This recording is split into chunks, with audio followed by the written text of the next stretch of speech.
তো চলুন বিশ্ব টেস্ট চ্যাম্পিয়নশিপ ফাইনাল শেষে কোন দল কত টাকা পেল দেখে নেওয়া যাক। 2023 থেকে 2025 সালের মৌসুমে 9টি দল অংশগ্রহণ করেছেন বিশ্ব টেস্ট চ্যাম্পিয়নশিপের টুর্নামেন্টে। এবারে টুর্নামেন্ট শেষে 9 নম্বরে থেকে চক্র শেষ করেছে পাকিস্তান। তারা পেয়েছেন 5,60,00,000 টাকা। আর 8 নম্বর থেকে এবারে টেস্ট চ্যাম্পিয়নশিপের টুর্নামেন্ট শেষ করেছে ওয়েস্ট ইন্ডিজ, যেখানে তারা পেয়েছেন 7 কোটি টাকা। এখানে 7 নম্বরে রয়েছেন লাল সবুজের প্রতিনিধিত্ব করা বাংলাদেশ। বাংলাদেশ তারা 7 নম্বরে থেকে এবারে চক্র শেষ করেছেন। তারা পেয়েছে 8,70,00,000 টাকা। এই চক্রে 6 নম্বরে থেকে আসর শেষ করেছেন শ্রীলঙ্কা। তারা পেয়েছে 9,80,00,000 টাকা। এই চক্রে 5 নম্বরে থেকে শেষ করেছে ইংলিশরা। তারা পেয়েছে 11,20,00,000 টাকা। আর দুর্দান্ত পারফরমেন্স করে 4 নম্বরে অবস্থান রয়েছে নিউজিল্যান্ড। তারা পেয়েছে 14 কোটি টাকা। তার পাশাপাশি বর্ডার গাভাস্কার সিরিজে অস্ট্রেলিয়ার কাছে হেরে ভারত রয়েছে 3 নম্বরে।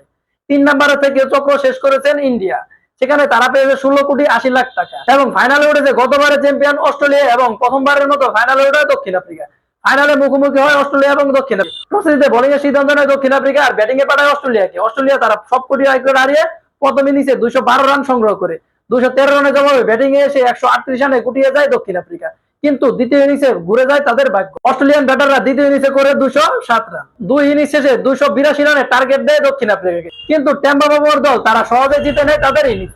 5 উইকেটের বিনিময়ে টেস্ট চ্যাম্পিয়নশিপ 25-এর আসর জিতে নেয় তারা এবং একটি বিশ্ব রেকর্ড করেন টেম্বা বাবুর দল, যা ইতিপূর্বে দক্ষিণ আফ্রিকার কোনো অধিনায়ক করতে পারেনি। তা দেখিয়ে দিয়েছেন টেম্বা বাবু। তো এবারে চক্রে 2 নম্বর থেকে 25,20,00,000 টাকা পেয়েছে গতবারের চ্যাম্পিয়ন অস্ট্রেলিয়া এবং চ্যাম্পিয়ন হয়ে 42,20,00,000 টাকা পেয়েছে দক্ষিণ আফ্রিকা। তো এই ছিল বিশ্ব টেস্ট চ্যাম্পিয়নশিপের প্রাইজ মানি।